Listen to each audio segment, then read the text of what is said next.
آج کشمیر میں جو جہاد چل رہا ہے اس کو جہاد کہیں گے یا مقاتلہ کہیں گے؟ اگر مقاتلہ ہے تو اس میں مرنے والوں کو شہید کہیں گے نہیں، اور اگر جہاد ہے تو جہاد کی تعریف کریں۔ صحیح مسلم میں رسول اللہ صلی اللہ علیہ وسلم کی حدیث موجود ہے، ایک شخص نے آ کر سوال کیا، ایک شخص مال کے لیے لڑتا ہے، ایک شخص قوم قبیلے کے لیے لڑتا ہے، ایک شخص وطن کے لیے لڑتا ہے، من قاتل فی سبیل اللہ، اللہ کے راستے میں مجاہد قتال کون کر رہا ہے؟ تو رسول اللہ صلی اللہ علیہ وسلم نے اصول سمجھایا، یہ اصول ہر جگہ پہ فٹ کر لو، ٹھیک ہے؟ آپ نے فرمایا من قاتل لتکون کلمۃ اللہ ہی العلیا فہو فی سبیل اللہ، جو اس لیے لڑائی لڑے، جو اس لیے جنگ کرے کہ اللہ کی توحید، لتکون کلمۃ اللہ، اللہ کا کلمہ، اللہ کی توحید، لا الہ الا اللہ کی حکومت غالب آئے، فہو فی سبیل اللہ، یہ اللہ کے راستے کا مجاہد ہے۔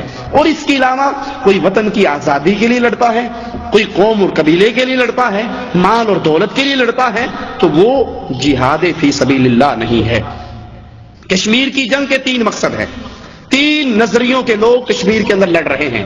ایک لبریشن فرنٹ والے جو مقامی کشمیری ہیں، ان کا نعرہ ہے کشمیر بنے گا خود مختار۔ میں نے خود ان کے نعرے کئی پہاڑیوں پر پڑھے ہیں، آزاد کشمیر میں سے گزرتے ہوئے کوٹلی سائڈ پر، وطن یا موت، وطن یا قبر، وطن یا کفن، ان کی جنگ کفر کی جنگ ہے، وطنیت کی جنگ ہے، یہ جہاد فی سبیل اللہ نہیں ہے۔ دوسرا گروہ مفتی سعید عبداللہ گروپ، میر وائس گروپ، جو انڈیا کے ساتھ الحاق چاہتے ہیں، جو مقامی اس وقت حکومت ہے وہ انڈیا کے ساتھ الحاق چاہتی ہے، تو انڈیا کے ساتھ الحاق کرنے والے بھی اللہ کی توحید کے لیے نہیں لڑ رہے، وہ بھی وطن پرستی کی جنگ کر رہے ہیں، وطنیت کی جنگ ہے، اسلام نہیں ہے۔ کڑوی بات ہے لیکن مجبور ہوں، مسجد میں کھڑا ہوں، ڈنڈی نہیں مار سکتا، جھوٹ نہیں بول سکتا، قیامت کے دن آگ کی لگام پہنائی جائے گی اس مولوی کو جو لوگوں کے ماتھوں پہ پڑنے والے بل کو دیکھ کر مسئلہ بدل جاتے ہیں۔ مسجد میں کھڑا ہوں، جھوٹ نہیں بول سکتا، پوچھا گیا ہے تو مجبور ہوں جواب دینے پر۔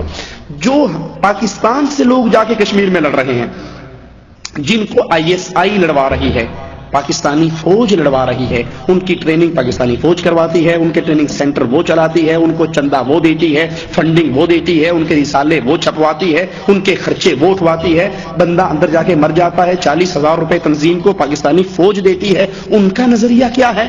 کشمیر بنے گا، بولو، کوئی پاکستانی نہیں بیٹھا یہاں پر، کشمیر بنے گا، کشمیر بنے گا پاکستان۔ تو کشمیر بنے گا پاکستان کس چیز کے لیے لڑ رہے ہیں؟ پاکستان کے لیے، تو وطن کی جنگ ہے، اسلام نہیں ہے، توحید نہیں ہے، کفر کی جنگ ہے، وطنیت کی جنگ ہے۔ ٹھیک ہے، میری بات کڑوی ہے لیکن معاف کر دینا، چندہ لینے نہیں آیا، دوبارہ نہ بلانا، نہیں آؤں گا، ناراض ہو جاؤ گے تو، لیکن یاد کر لو، یاد کر لو، ہمارے پاکستان لاہور میں نے دیکھا ہے کئی تنظیموں کے جلسوں کو اشتہار چھپتے ہیں، تکمیل پاکستان، استحکام پاکستان، کہ کشمیر کی جنگ تکمیل پاکستان کی جنگ ہے، کشمیر کی جنگ استحکام پاکستان کی جنگ ہے۔ ایک مولوی صاحب بہت بڑے ہیں، میں نام نہیں لیتا، ان کی تقریر سن رہا، وہ کہنے لگے تم نہیں سمجھتے پاکستانیوں، اگر انڈیا کشمیر میں جیت جاتا ہے تو پھر اگلا اٹیک پاکستان پر ہوگا۔ ٹھیک ہے، یہ کشمیر کی جنگ پاکستان کے پانیوں کی جنگ ہے، پاکستان کا پانی روک لے گا انڈیا ہند میں، کشمیر میں۔ تو یہ سارے نعرے وطنیت کے نعرے ہیں، یہ لا الہ الا اللہ کے نعرے نہیں ہیں، یہ توحید کے نعرے نہیں ہیں۔ اور جو لاہور سے اٹھ کر سری نگر میں لڑنے کے لیے جا رہا ہے اور وہ کہتا ہے میں تو توحید کے لیے لڑ رہا ہوں، تو اس کو پوچھو تجھے لاہور میں حجویری کا دربار نظر نہیں آتا؟ تجھے لاہور میں گھوڑے شاہ کا دربار نظر نہیں آتا؟ لاہور میں پھیلتا ہوا شرک اور کفر نظر نہیں آتا؟ اپنے گھر میں آگ لگی ہے، کسی کی جھوپڑی کی آگ بجھانے جا رہا۔ ٹھیک ہے، تو جنگ ہوتی ہے لا الہ الا اللہ کے لیے جو لڑی جائے، وہ توحید کی جنگ ہے۔ وطنیت کی جنگیں سیاسی جنگیں ہیں، اور اس میں اگر کوئی مارا جاتا ہے وہ اپنے اپنے ایمان اور عقیدے پہ اٹھایا جائے گا.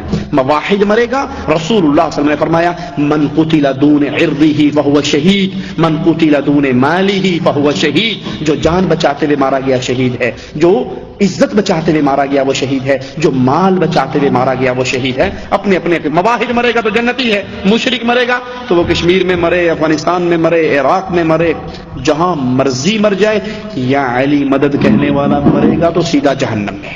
غریب نواز کا بندہ مرے گا تو جہنم میں. کشمیر میں لڑنے کی وجہ سے وہ جنتی نہیں ہو سکتا. ٹھیک ہے, ایمان توحید پہلے ہے, باقی سارے عقیدے اور معاملات بعد میں ہیں.